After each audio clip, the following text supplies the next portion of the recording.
everybody, welcome back to the next episode of Gheenoe Restoration. If you've been following along, then I'm super excited. If not, hey, that's great too. I'm super excited that you're here watching. If you can't tell, I'm super excited.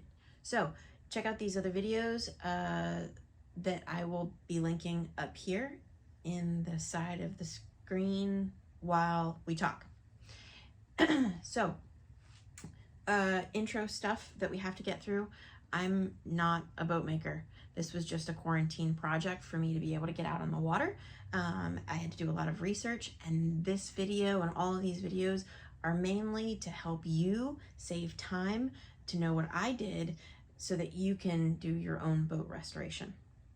So our next step is talking about walls and decks and trying to design those so that they fit the best. Every part of this boat is different, and I have discovered that all of the older Gheenoes, they are completely different from one foot section to the other. The left side doesn't match the right side. Nothing is even. Everything is just its own piece of art. So in saying that every part of this boat was different compared to every other side, I had to be really careful about making templates for the walls and the decks. It became really difficult because I couldn't just say, oh, this side's exactly the same as this and cut it. And getting those exact corners became really hard, especially on such a wide place going all the way across the boat. I could have used some fancy tool, but I didn't have a fancy tool. I did have cardboard. So what I ended up doing was I would take pieces of cardboard and I would basically hot glue them on to a place after I cut. Maybe I had to cut a corner.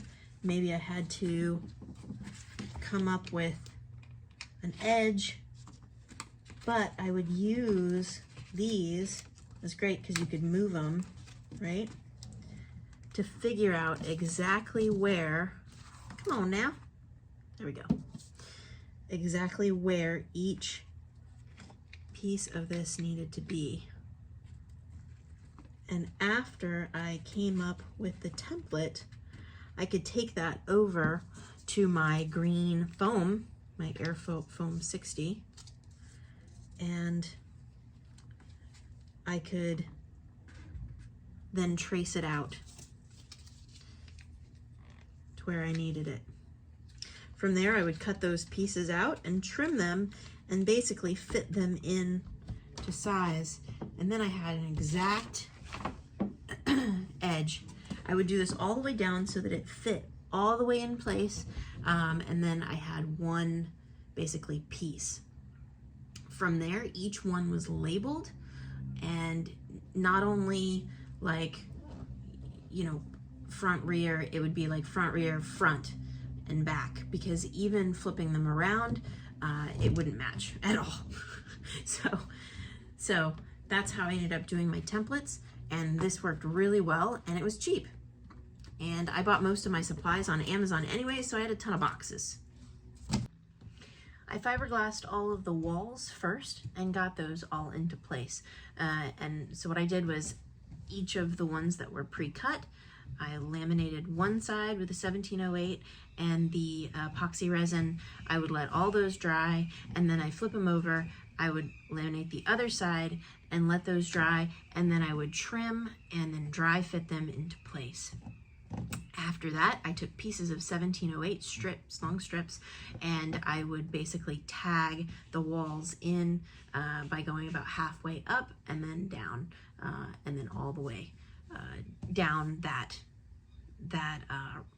wall. I tried really hard to look at pressure points on these walls because I didn't want the boat to connect too much at one spot along the wall. Otherwise it would put a weird pressure on the boat and it would cause warping over time, and that stress would transfer into the actual outside of the boat, and that would cause cracks in my fiberglass, and that's what I didn't want. At this point, now that the walls were in, I could get the decks and the floor measured and laminated. And then my next step was getting in the floor. Whenever you think about putting in a floor on your boat, you have to think about weight distribution. Normally, what they recommend is every 2 feet you should have a support beam somewhere inside.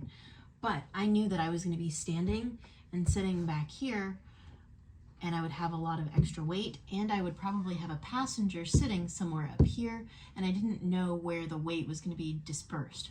So what I ended up doing was putting 2 long rails about here and here, leaving a large open drainage system in the middle, all the way down.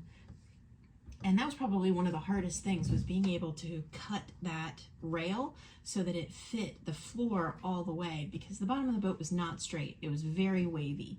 So getting that in was one of the hardest parts. And from there, I have extra support pieces here to support my standing weight. And then I have extra supports all the way down on either side underneath the floor. And that way it doesn't creak at all. I have the most support that I could possibly get, and I have it tied in on the edges here where this lip is. So I'm not losing a lot of space, and also the flat floor really allows me to feel a lot more comfortable in the boat compared to that bottom. Just an option to take into consideration. Something nice. Also underneath this floor is a long PVC pipe that goes from my front dry hatch all the way back to the very back of the boat, and that way I have a clear path to run wires. I could have done it in the rails, but I didn't want to do that. It would have been a lot of extra cutting, and that front deck I would have to have an extra weird hole for the wires, and then I would have to be careful whenever I drilled into the rails to put a fishbowl holder. So this is where we're going to leave off for this video. In the next video, we're going to talk about the front hatch and how I made it and what's in there and how much horrible trouble it was to create this thing, but it was worth it. So I hope to see you guys back here. Really, thanks for watching and taking the time. And I hope that you guys are doing well. And if you have a Gheenoe that you're restoring, I want to know about it. So let me know what you're doing, and I'll see you back soon. Have a great day.